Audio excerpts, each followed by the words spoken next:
மானஸ் பக்கங்கள். Hi friends, இது மாலிகாவின் கேளுங்க கதை கேளுங்க. மானஸ் எழுதிய கவிதை நீ வார்த்தைகள் நான். அத்தியாயம் 46. வீட்டை விட்டு சென்ற அஸ்வின் தன்னுடைய புது ஃப்ளாட்டிற்கு சென்றான். அங்கே கபிலனும் இந்தரும் ஏற்கனவே அவனுக்காக காத்து கொண்டு இருந்தனர். முன்தினமே இந்தரின் உதவியோடு பொருட்கள் எல்லாம் வாங்கி வீட்டை செட் செய்து விட்டிருந்தான் அஸ்வின். நல்ல நேரத்தில் புது வீட்டில் பாலை காய்ச்சினான். பொங்கிய அந்த பாலை போல் அஸ்வினின் வாழ்க்கையிலும் சந்தோஷம் பொங்கி பெருக வேண்டும் என்று இந்தரும் கபிலனும் கடவுளிடம் வேண்டியபடி நிற்க, அஸ்வினோ எவ்வித உணர்ச்சியும் இன்றி இருந்தான். அவன் தோளில் ஆறுதலாக தட்டி கூறினான் கபிலன். விடு அச்சு, இனி எல்லாம் நல்லதாவே தான் நடக்கும். பழசெல்லாம் மறந்துட்டு கொஞ்சம் சந்தோஷமா இருக்க ட்ரை பண்ணு. இருவரும் சிறிது நேரம் அவனிடம் பேசிக்கொண்டு இருந்து விட்டு கிளம்பினார்கள். அவர்கள் விடை பெற்று சென்றதும் கதவை தாழிட்டு விட்டு வந்தவன் வீட்டின் நடுவில் நின்று மெதுவாக சுற்றி பார்த்தான். துக்கத்தில் அவன் தொண்டை அடைத்தது. மாதவி இறந்த பின் ஊரிலிருந்து வந்து அவர்கள் வீட்டில் தனியாக இருந்த நாட்கள் அவன் நினைவுக்கு வந்தன. மீண்டும் அவன் தனிமையில் விடப்பட்டதை போல் உணர்ந்தான். மாமா, இனிமேல் இப்படித்தான் நான் பழகிக்கணுமா மாமா? மானசீகமாக கோபியிடம் கேட்டவன் மனதில் கூடிய பாரத்தோடு சென்று கட்டிலில் உடலை குறுக்கி படுத்து கொண்டான்.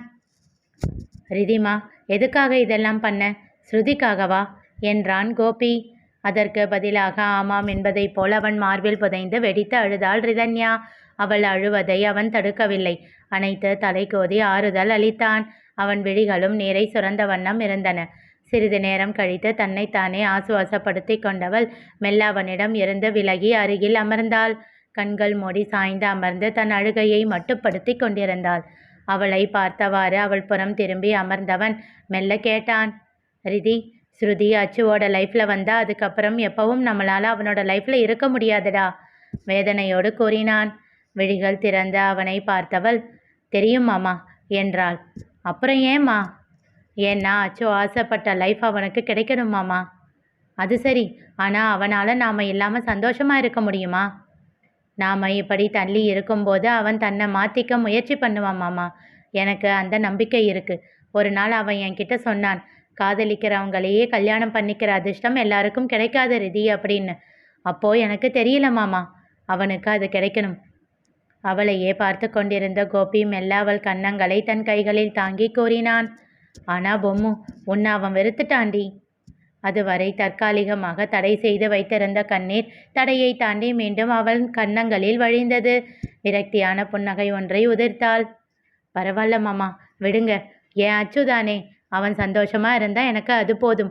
என்ன, மம்மி டேடி இருந்தப்போ எப்படி ஃபீல் பண்ணனோ அப்படி ஒரு ஃபீலில் இப்போ நான் இருக்கேன். தன் கண்ணீரை துடைத்து கொண்டு கூறினாள். ஆனால் எனக்கு வருத்தம் இல்லை மாமா. மம்மியும் டேடியும் என்னை விட்டு போனப்போ நான் தனியாக இருந்தேன். இப்போ நான் அப்படி இல்லையே. என் மனசில் இருக்கிறத தெரிஞ்சுக்கிட்டு அதுக்கான காரணத்தை கூட கேட்காம என் மேலே நம்பிக்கை வச்சு நான் நினச்சதை செஞ்ச மாமா நீங்கள் இருக்கும்போது எனக்கு வேற என்ன வேணும்? இது போதும் மாமா, நீங்கள் போதும் எப்பவும் என்றாள்.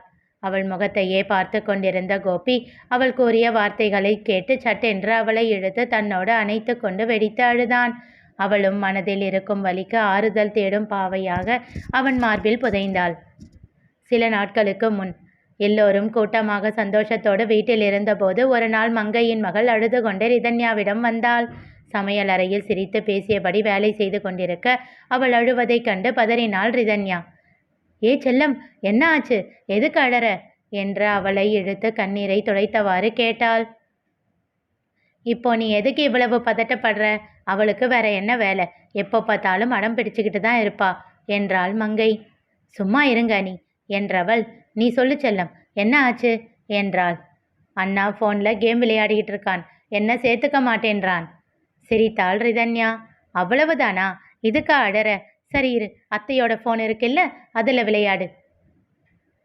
ஃபோன் கொடுத்து பழக்கப்படுத்தாத ரீதி என்றாள் சங்கவி. அவளை முறைத்தவள். அப்போ எப்படி அண்ணி இவங்களுக்கு கேம் எல்லாம் தெரியுது என்று கேட்டாள். அதுதான் எங்கள் உயிர் எடுக்கிறதுக்குன்னே ஒருத்தன் இருக்கானே என்றாள் மங்கை. உறக்க சிரித்தாள் ரிதன்யா. யாரு, அச்சுவா? அவனேதான். அவன் பழக்கப்படுத்தி விட்டது தான் எல்லாம். இப்போ கூட என் பையன் அவன் ஃபோனில் தான் விளையாடிட்டு இருக்கான் என்றாள் சங்கவி. அவன் ஒருத்தன் பத்தாதுன்னு இப்போ நீயும் ஆரம்பிக்காத. இருவரும் மாறி மாறி சொல்லிக்கொண்டு இருக்க, விடுங்க அண்ணி, இங்கே வர்றப்போ மட்டும்தானே, போகட்டும் என்றவள். உனக்கு என்ன கேம் வேணும்னு சொல்லு, நான் என் ஃபோனில் டவுன்லோட் பண்ணி தரேன். அது என்று தாடையில் விரல் வைத்து யோசித்தவள், அச்சுவோட லேப்டாப்பில் இருக்குமே அந்த கேம் என்றாள். பேர் சொல்லுடா. எனக்கு தெரியலையே. சரி இரு, அவன் லேப்டாப்பையே எடுத்து கொடுக்கிறேன் என்று விட்டு அவன் அறைக்கு சென்று லேப்டாப்பை எடுத்து உயிர்ப்பித்தாள். உள்ளே செல்ல அது பாஸ்வேர்ட் கேட்க, பாஸ்வேர்ட் தெரியலையே, உனக்கு தெரியுமா என்று கேட்டாள். அவள் இல்லை என்பதை போல் தலையசைத்தாள். சரி இரு, அச்சுக்கிட்டேயே ஃபோன் பண்ணி கேட்குறேன். ஐயோ அத்தை, அச்சுவோட ஃபோன் தான் அண்ணா கிட்ட இருக்கே. அப்போ அச்சு எங்க? தாத்தா ஏதோ வேலையாக வெளியே அனுப்பியிருக்காங்க. அப்படியா? அப்போ என்ன பண்ணலாம்? மாமாவுக்கு தெரியுமான்னு கேட்கலாமா? மாமாவை கூப்பிடு. கோபி வர அவனிடம் கேட்டாள். இதெல்லாம் எனக்கு என்னடா தெரியும் என்றான். சரி இரு, நாமளே ஏதாச்சும் ட்ரை பண்ணலாம் என்று விட்டு ஏதேதோ போட்டு திறக்க முயற்சி செய்தாள். ஆனால் அவள் போட்ட பாஸ்வேர்டு எதுவும் சரியாக இல்லை. மாமா, அவனுக்கு உங்களை தான் ரொம்ப பிடிக்கும், பேசாமல் கோபின்னு போட்டு பார்க்கவா என்று சொல்லிவிட்டு போட அது அப்போதும் தவறு என்றே காட்டியது. போங்க அத்தை என்று விட்டு அவள் சென்று விட, சரி விடு ரிதி, அவ தான் போயிட்டா இல்லை என்றான் கோபி. இருங்க மாமா, ஓப்பன் பண்ண ட்ரை பண்ணலாம் என்றாள். நீயும் என்ன குழந்தை மாதிரி விளையாடுற என்றான் கோபி. போங்க மாமா. சரி, மாதவின்னு போட்டுப்பாரு, அவங்க அம்மா பேரு. அதுவும் தவறாகவே போனது. ரிதன்யா யோசித்து கொண்டிருக்க திடீரென்று கூறினான் கோபி. ஸ்ருதின்னு போட்டுப்பாரு. புருவம் சுருக்கி அவனை பார்த்தாள். அது யாரு? நீ போடு, சொல்றேன் என்றான் இருண்ட முகத்தோடு. அதுவும் தவறு என்றே காட்டியது. இப்போது அவளுக்கு லேப்டாப்பை ஓப்பன் செய்வதை விட ஸ்ருதி யார் என்று தெரிந்து கொள்வதில் ஆர்வம் உண்டானது. மாமா சொல்லுங்க, யாரு அது ஸ்ருதி என்று கேட்டாள். அச்சு லவ் பண்ண பொண்ணு. சுவற்றையே வெறித்தபடி கூறினான் கோபி. என்ன மாமா சொல்றீங்க? லவ் பண்ண அப்படின்னா இப்போ இல்லையா என்று அவள் ஏதோ கேட்டுக்கொண்டிருக்கும் போதே அவளுக்கு ஒன்று தோன்ற, மாமா ஒரு நிமிஷம் என்றாள். என்ன என்றான் குழப்பமாக அவளை பார்த்து. ஒரு தடவை அவன் பாஸ்வேர்ட் போட்டப்ப ஜஸ்ட் பார்த்தேன். முதல் லெட்டர் டாலர் சிம்பல் போட்டான். அப்போ அது எஸ் தானே என்றாள். திகைத்தான் கோபி. ஸ்ருதி என்ற பெயரில் எஸ்ஸுக்கு மட்டும் அந்த சிம்பலை போட்டு மற்றவற்றிற்கு எழுத்துக்களை போட்டாள். அப்போதும் அது திறக்கவில்லை.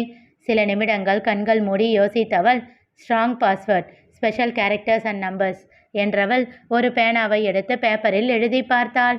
ஸ்ருதி என்ற பெயரில் மாற்றி மாற்றி எழுதி பார்க்க கடைசியில் ஐ என்ற இடத்திற்கு பதில் 1 என்று போட அது திறந்து கொண்டது. கோபியின் முகம் இன்னும் இருண்டு போனது. மாமா என்ன இது? யார் அந்த பொண்ணு என்றாள் ரிதன்யா அதிர்ச்சியாக. அவன் பதில் எதுவும் சொல்லாமல் வேகமாக எழுந்து அறையை விட்டு வெளியே சென்று விட்டான். அவசரமாக லேப்டாப்பை அணைத்துவிட்டு அவளும் அவன் பின்னாலேயே சென்றாள். கோபி அவர்கள் அறைக்குள் சென்றிருக்க அவளும் அவனை தொடர்ந்து சென்றாள். சுவற்றை வெறித்தவாறு அமர்ந்திருந்த கோபியின் அருகில் சென்று அமர்ந்தாள். மாமா என்ன ஆச்சு? ரிதிமா, அச்சுவோட வாழ்க்கையை நானே கெடுத்துட்டு இருக்கேனா என்றான் தடுத்தடுத்த குரலில். ஐயோ மாமா, எதுவுமே சொல்லாமல் இப்படி கேட்டா எப்படி? அந்த பொண்ணு யாரு? இப்படி அவ பேரை பாஸ்வேர்டாக வச்சுக்கிற அளவுக்கு அவளை லவ் பண்ணானா? அவளை பற்றி இது வரைக்கும் நீங்கள் 2 பேரும் என்கிட்ட சொன்னதே இல்லையே. முதல்ல அவள் யாருன்னு எனக்கு சொல்லுங்க. அச்சுவோட படிப்புக்காக நான் காரை விற்றது உனக்கு தெரியும் இல்லை? அதுக்கப்புறம் ஒரு வீட்டில் டிரைவராக வேலை செஞ்சுக்கிட்டு இருந்தேன். அந்த வீட்டு ஓனரோட பொண்ணு. குழப்பமாக அவனை பார்த்தாள் ரிதன்யா. அவளுக்கும் அச்சுவுக்கும் எப்படி பழக்கம்? ஏன் 2 பேரும் பிரிஞ்சிட்டாங்க? வேதனையான குரலில் கூறினான் கோபி. 2 பேருக்கும் பழக்கம் ஏற்பட்டதும் என்னால தான், 2 பேரும் பிரிஞ்சதும் என்னால தான். நிகழ்ந்தது என்ன தெரிந்து கொள்ள தொடர்ந்து கேளுங்க. கதை கேளுங்க. மீண்டும் சந்திப்போம்.